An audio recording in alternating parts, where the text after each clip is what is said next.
Good morning, good morning. It's so wonderful to have everyone here in the sanctuary with us and here online with us.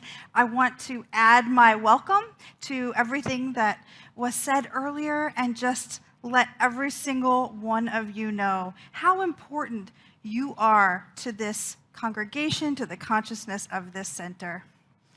My name is Reverend Leslie Goodwin, and I'm one of your senior ministers here at New Vision Center. And I am speaking today on the idea of prospering with integrity. So we've been in our season of true prosperity for about a month and a half now, so we've had a number of talks. And we keep coming back to this same definition of prosperity that I just think is beautiful, and it's from Catherine Ponder in her book, How to Live a Prosperous Life. She wrote, "You're prosperous to the degree that you're experiencing peace, health, and plenty in your world." We all want that. There's not a person on this planet who doesn't want better health, deeper peace, and plenty pouring in of everything good, right?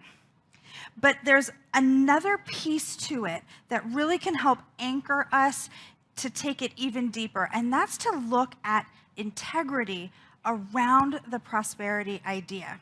So I just want everybody to take a moment and just close our eyes before we kick this talk into high gear and just focus in on what do I value most? What do I value most? Get a little short list going in your mind. And as you come back into the awareness of this space, I can tell you, for me, I'm really clear on my values because that's so much of the work that you do through practitioner training and ministerial school is to really hone in on your values.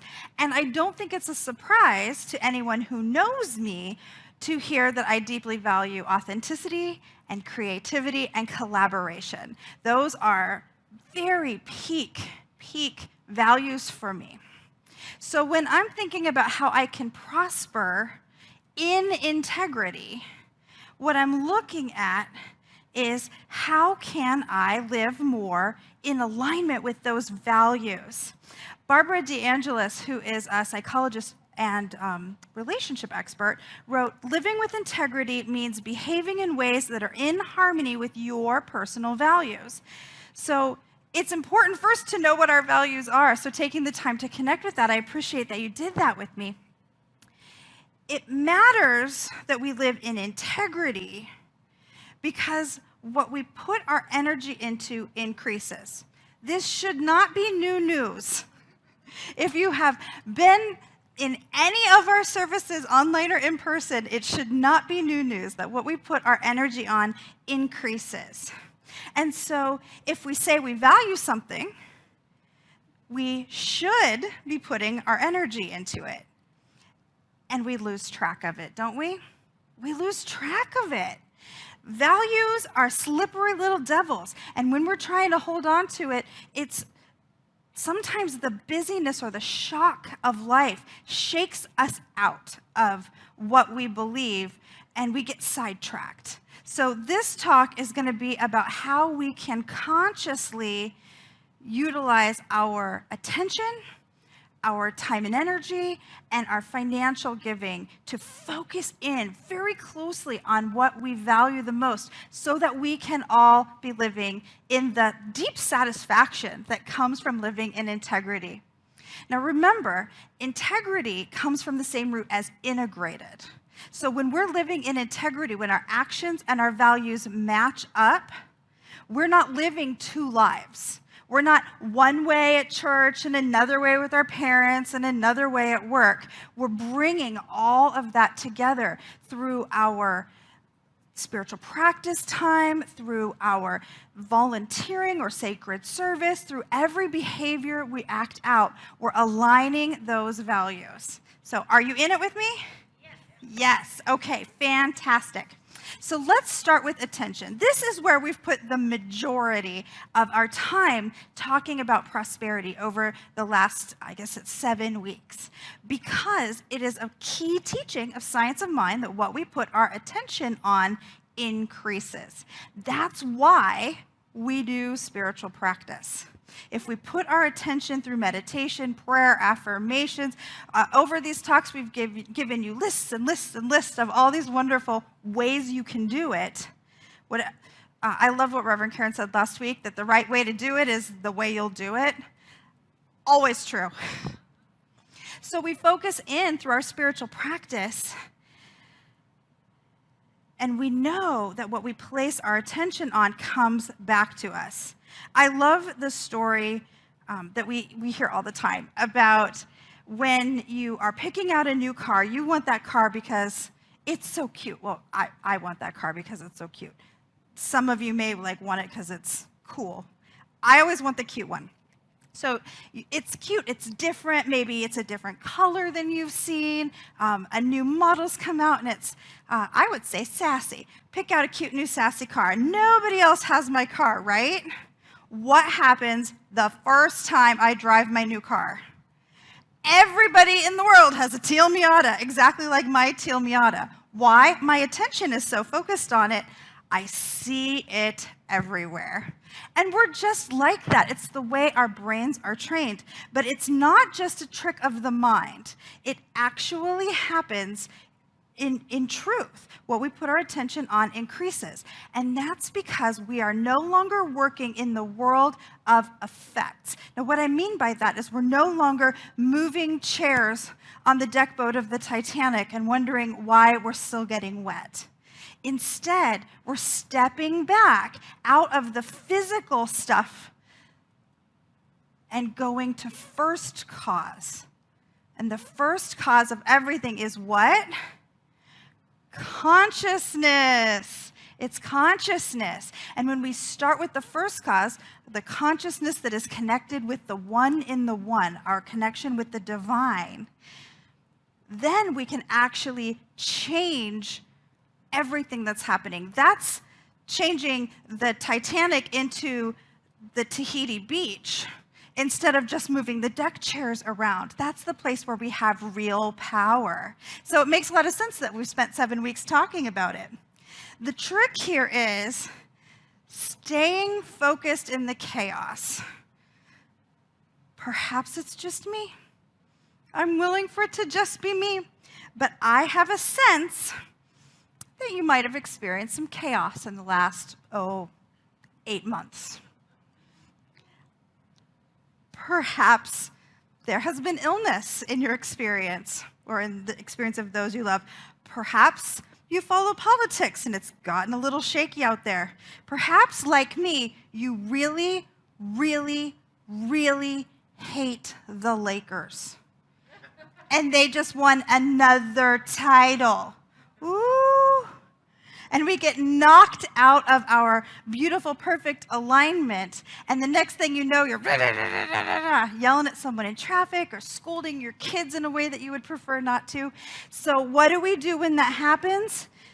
Oh, we turn to the great genius, the ultimate guru, Jon Stewart, who said, if you don't stick to your values when they're being tested, they're not values, they're hobbies. Ooh, that's some tough love, Jon Stewart. But when we catch ourselves getting pulled out of alignment, it is incumbent upon us as people who study metaphysics to dive back into that practice. Dive back into that spiritual music that helps us get aligned. Dive back into those affirmations. Dive back into another guided meditation on bleepity, bleepy, bleepin' peace. Because that's how we get there. So that was just a little review of the last 7 weeks. The second way we can really impact the universe around us by utilizing our integrity to prosper is through giving of our time and our effort, our actions out in the world. So this is sacred service. This is things like voting. This is things like serving at the center or serving at your kid's school, all the things that you choose to do because they matter to you. Now, there's a part of us that sometimes wants to do things because surely not you. but because it looks good, or because somebody thinks you should, or because you get a little bullied into it. Hopefully that doesn't happen to you, but it can happen. So it's important that we focus in on choosing activities that actually reflect what we value. And only you can know if you're doing that. That's why we have to kind of tune out everybody else's idea of what's the right place for us to give our time and effort. That's why you're not going to find us here at New Vision Center kind of trying to snuggle you up into a position or an activity. When people are voluntold, which is one of my favorite phrases, when they're voluntold what they're going to do, sure, you'll do it. But are you doing it with your whole heart and your whole passion and your whole excitement? Is it a sacred practice to you, or are you just getting stuff done? So when we want to be in the deepest integrity, we want to align with our values because, of course, that is getting pushed into the law so much more. So when I'm aligning with my values about wisdom, I deeply value wisdom, and I am teaching a class or leading a workshop for people, I know that not only am I doing the thing that needs to be done, which is an aspect of life, but I'm also pressing into the law. I love wisdom, more wisdom, good wisdom for me and everybody who wants it. And what continues to show up in a bigger way in my life? Wisdom. Now, if I'm doing an activity that is a good idea, but not particularly what I value, I'll get more of that too. But if I don't value it, is that prospering to me? Or is it just stuff happening in the world? I want more of what I want. I want you to have more of what you want. That, to me, is true prosperity. Another step of this, another little piece, is making sure that you are limiting yourself to few enough activities of this depth and magnitude that you can pour the same amount of intensity into your activity that you feel about your value. I don't think that there's a meter on God. I don't think you have to dial up the God. But there is something to this idea that the more of my heart I pour into it, the more of that yumminess comes back to me. And so when you serve with New Vision Center or anywhere in your life, please pick something that lights you up so powerfully from the inside that you can't hold yourself back, that you just want to go, and pursue that activity, because those values you're reflecting are going to keep showing up all over the place in your life, and you're going to feel more and more prosperous all the time. I want to pause here for a moment and remind each of us that valuing it's a really deep aspect of life. You can like something and agree with something and not particularly value it. And I think that's somehow how we can get caught up in doing things that maybe don't have that deep passion level to us. And I just invite each of us to, over the next week or so, really give a little eyeball to where we're spending our time and energy and how we're making our decisions, to make sure that we're really going for the deep, deep prosper. Ralph Waldo Emerson said, "What you do speaks so loudly, I can't hear what you say." And I think what he is pointing to there is the idea that how we act, not think, not even practice, but how we walk it out with one another in the universe is so much more meaningful to people than what we say we value. And unfortunately, that's because so many people are not in that level of integrity.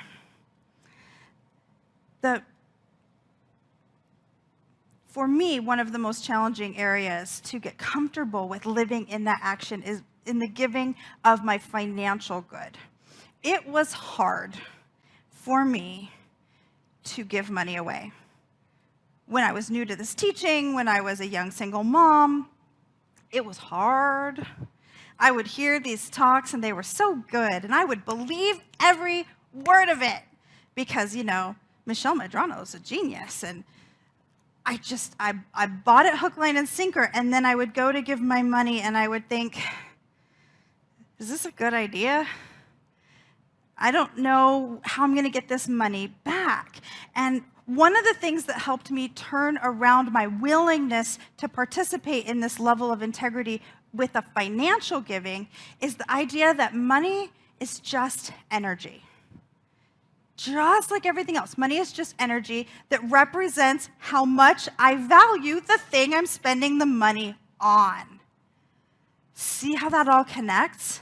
And when I really got that, and I think it was from Edwene Gaines, who's a teacher in our movement who really works on abundance consciousness, when I really got that, it made sense to me that I should be giving to the places, people, and organizations that fire up my values as joyfully, as powerfully, as energetically as I was serving as a volunteer, as a person in sacred service.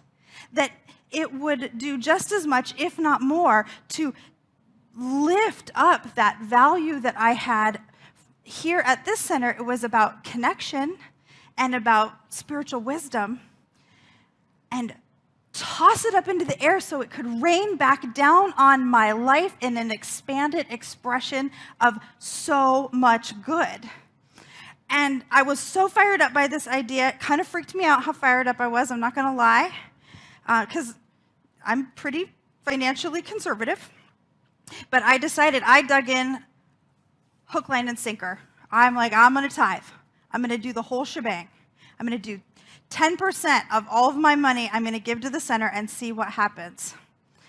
I put it on auto tithe because then I didn't have to freak out about it every time I wrote a check, because I thought I would. Turns out I needn't have worried, because you know what the interesting thing is about that money? It's been 12 years now, and I have never missed the money. I've never missed the money. I think it's so interesting. Now, I do really deeply value the center and everything that happens here and all of the wonderful people and programs. But even more than the center, what I value is the way I've grown from being a part of it. So I feel like every time I put my money and my service and my love towards anything that happens here, I am telling God, yes, I want to continue to be stronger and smarter and, when the tears start, I'm on the right track. More loving and more able to forgive and more patient and a better mom and now a better minister.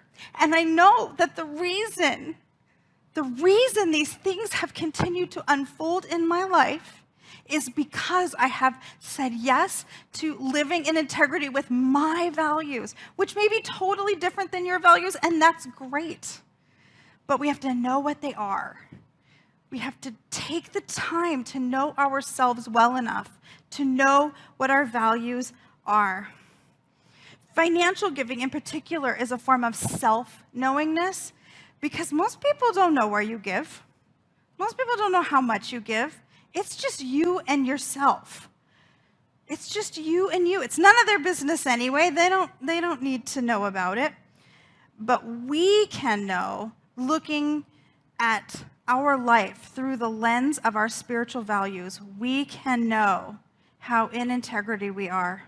And I'm willing to bet that we can directly trace, every single one of us directly trace the good in our life or the lack of flow of that good to the way we're walking out our professed values in the world.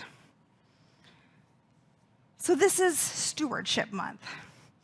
And if I were giving this talk not during Stewardship Month, I would have said all the things I just said. But because it is Stewardship Month, I want to let you know that we're in the middle of our annual invitation to step into financial giving with New Vision Center.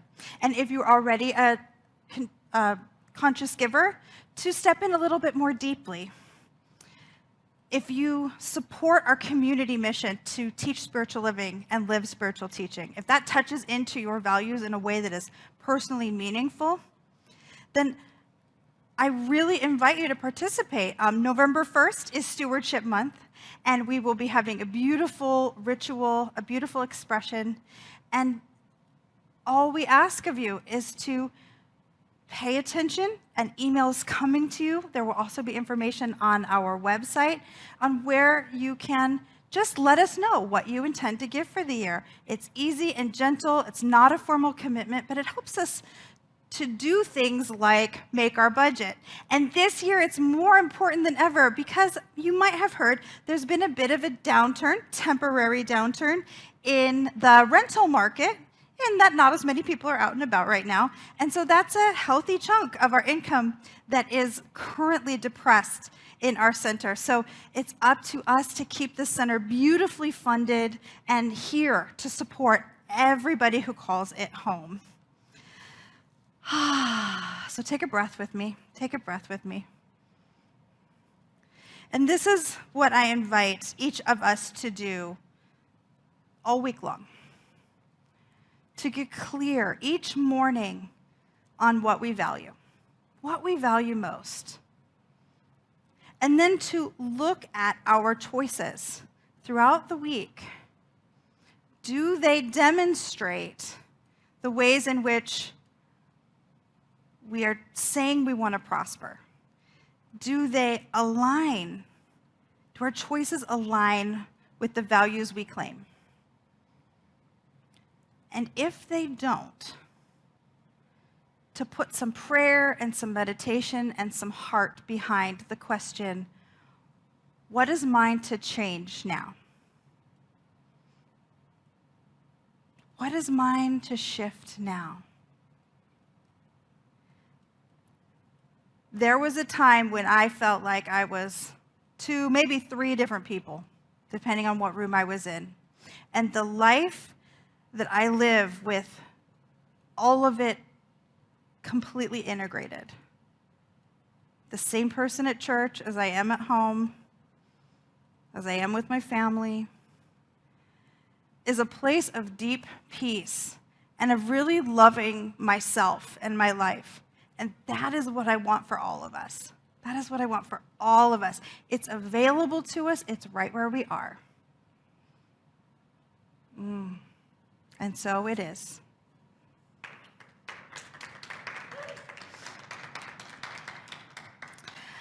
And so I invite us to take this into prayer as we anchor it even deeper. And I invite all ministers and practitioners of religious science to rise right where you are and just take a stand with me for this prayer.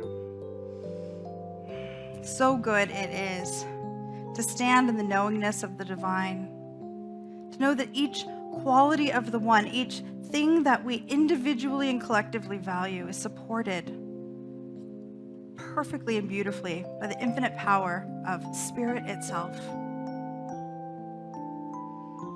That the prosperity of each one of us is guaranteed by the very law that runs the universe. And that all any of us ever need to do is align with our truth and align with our truth and align with our truth over and over again. How good it is to know that the wisdom of the one is always at work in each one of us, bringing us back to center, helping us align with those values. And that when we are in that beautiful integrity, when we are acting from that place of one heart, one life, one mind, one God, everything falls into place. We don't need to know how it works. God knows. All we need to know is that it does work. So I'm in a place of profound gratitude for knowing that the perfection of life is unfolding for each one of us right here, right now. That whatever we value is being lifted up in our experience. And it is so very good. And so it is.